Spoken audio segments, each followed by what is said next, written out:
Ladies and gentlemen, our next panel is the Neville Chamberlain of Commerce, Corporate America Surrendering to China. Please welcome your panel.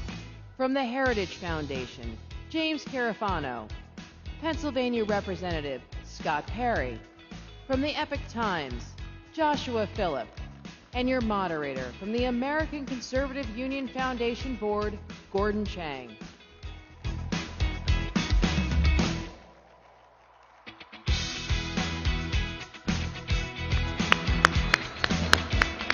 Hello, CPAC. It's great to talk to real Americans.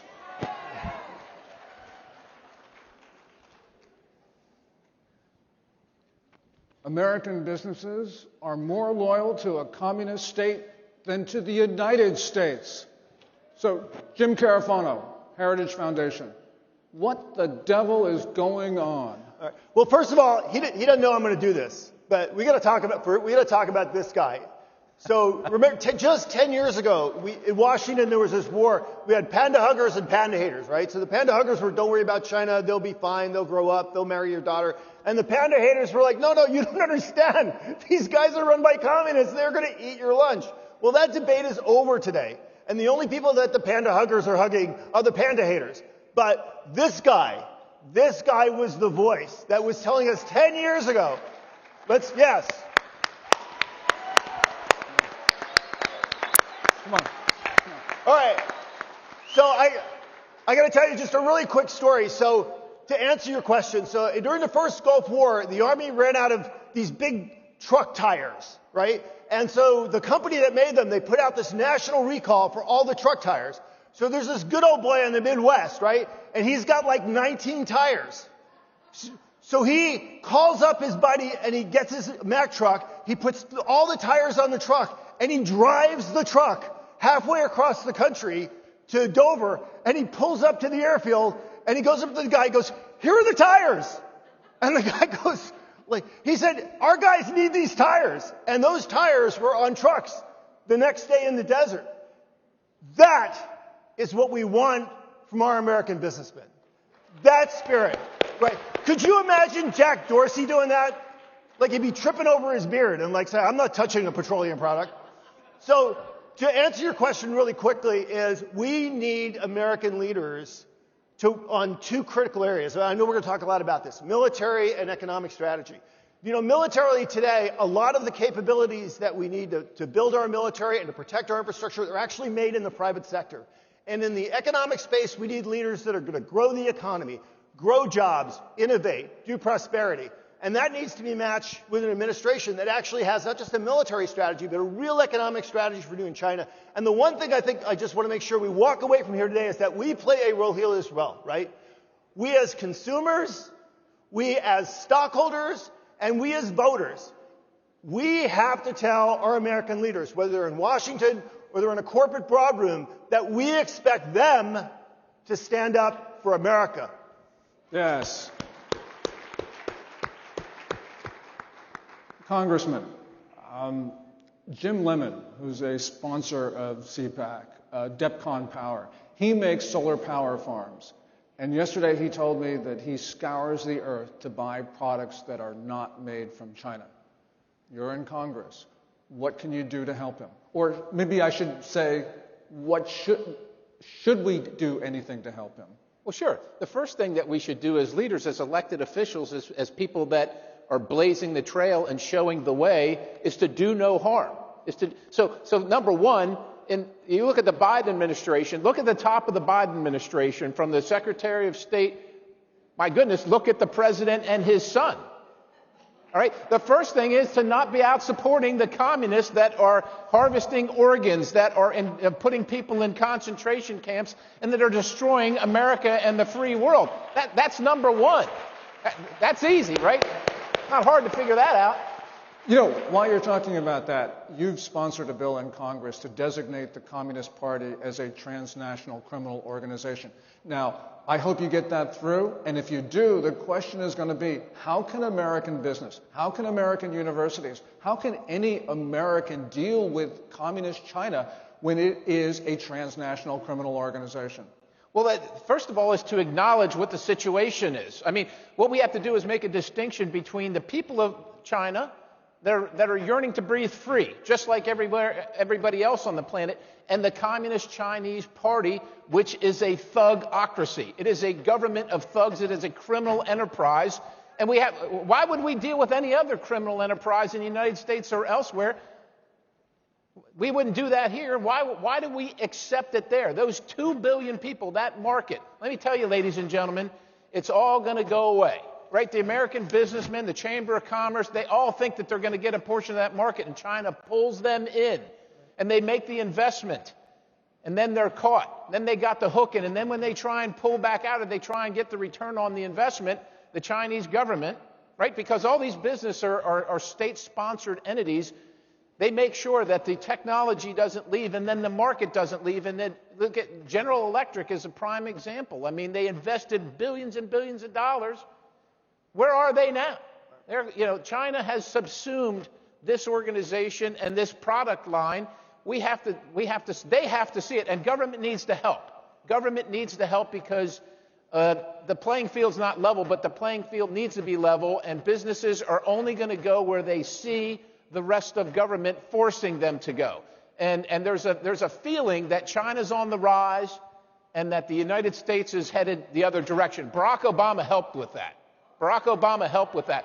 President Trump came in and said, no, it doesn't have to be this way. These are policy choices that we're making, and we no longer have to make them. Government has to lead the way and say, we're not going to allow 2 standards, one for American companies and investments and another one for Chinese companies that don't have to follow the rules.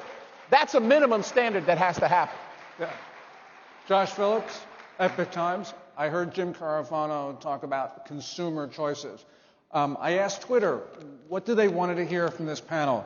And Cowboy Tom 57, and thank you very much, he said the impact of consumer decisions on corporate decisions on locating manufacturing is critical. In other words, we've got buying power, as Jim said. Please talk about that. So let's talk first about how the Chinese Communist Party views this.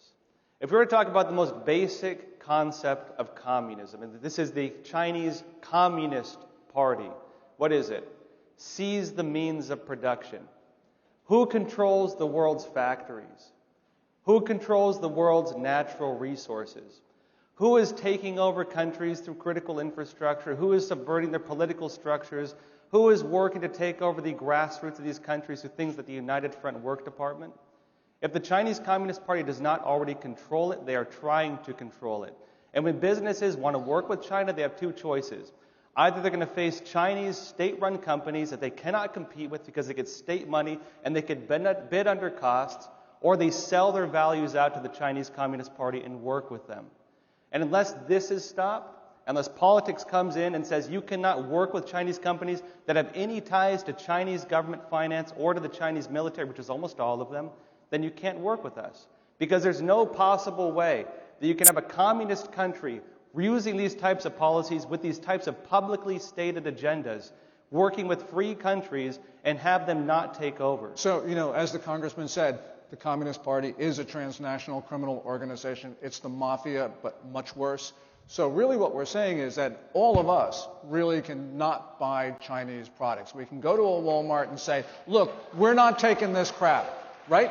That's absolutely true. Absolutely true. So, Gordon, I know you're supposed to be the moderator, but we may ask you questions, right? Yeah, of course. No, so weren't there policies that were operationalizing under Trump that were driving economic strategy in the right direction, things that this administration ought to be building on as opposed to walking away from it? Is that fair? Absolutely. I mean, President Trump started with Buy American. And, Biden just a couple days ago issued an executive order really following in Trump's footsteps. But really more important, he started to look at these supply chains and figured out we need to make stuff here because the Chinese are actually using their positions in supply chains to achieve geopolitical goals. In other words, to attack us. Congressman, I know you've talked about this. It's more than just rhetoric. So we just passed a bill in Congress to gobble up more United States land and exclude it from development. And when I say development, it includes rare earth minerals, mining. And they call them rare earth minerals, the things that make solar panels and electronics. Folks, they're not rare. They're everywhere.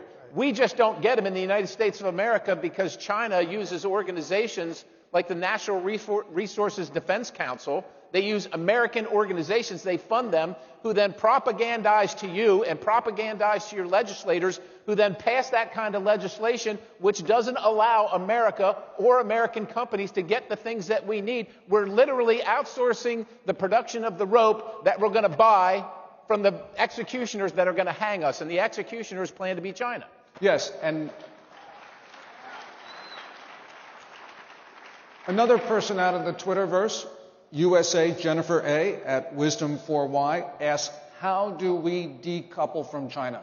Congressman? It has to start a little bit at a time. You know, we do buy things from China. I mean, I will tell you, I've gone to Walmart. My 9-year-old daughter turns things over to see where they come from. There's nothing that stops me from picking up the phone or talking to the information desk at a store and say, you know what? I don't want you to buy stuff from China. I'm willing to pay more. I will tell you, there are certain online sellers.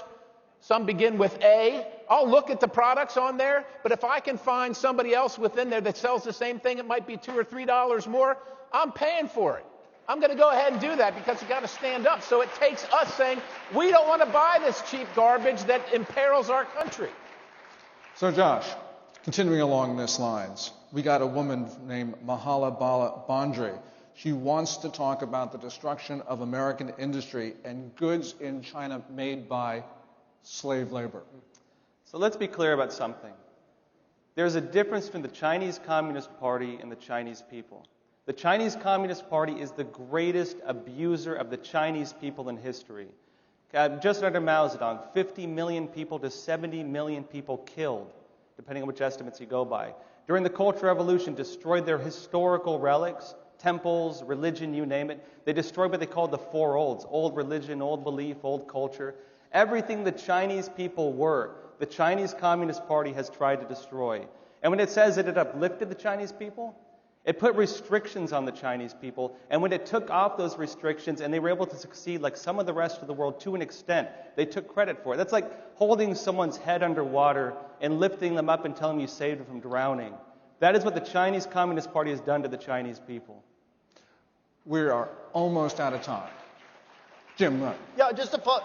So I don't want people to leave here thinking that the threat is just your businesses and your bucks. Last year, I stood here and I said, hey, dude, get off of TikTok, right? How many people got off of TikTok? Anybody? I wasn't on it. I was never on it. Get on. It's not just China. Part of the Chinese strategy is to dominate world information, and there's a reason why they have selected artificial intelligence and quantum computing as the lead technology advances. Because their idea is we are going to suck up all this information, and then we're going to have to figure out how to exploit it and run everything. And that's why things like TikTok, you might not think of that as an economic challenge, but TikTok is a superhighway taking American information and porting it right back to China. That was why President Trump was so tough on 5G. 5G was a superhighway that was going to take everything you know and give it to Beijing, and Beijing was going to figure out sooner or later how to turn that against you. So we have to focus on that challenge as well. And that Kudlow talked about it. We are out of time, but I've got 1 minute for each of the panelists on what is the most important thing we need to do to protect ourselves from communist China. Congressman, you're first. 1 minute. The first thing is that the government at the highest level needs to explain to the American people and acknowledge what the threat is. China is not a strategic competitor. They are an enemy of the United States of America. That has to come from the top. That has to be number one.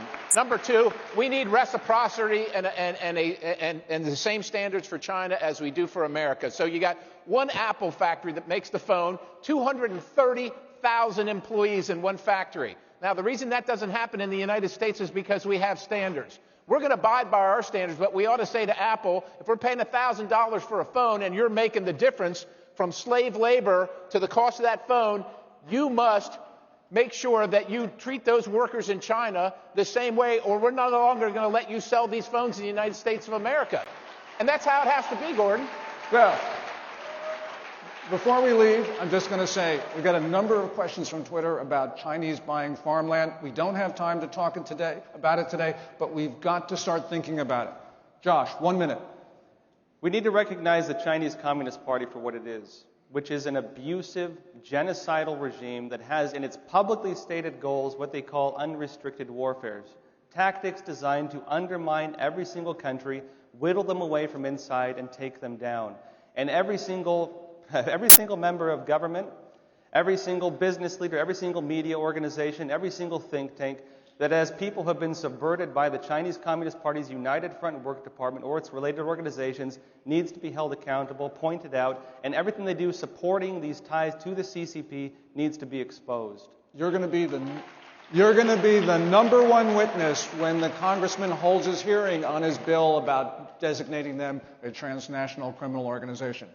Jim Carafano, I know this is going to be tough, but you got to keep it to 1 minute. I don't need a minute. I need 76 million Americans. Because about your responsibilities as consumers, as stakeholders, as voters, to every day ask, what are our leaders doing, whether they're in a boardroom or they're in the U.S. Capitol? What are you doing to deal with really the greatest threat to America's freedom, its peace, and its security in our generation? Yes. Thank you all, guys. You were really fantastic. God bless you. God bless America. Say that again. God bless America.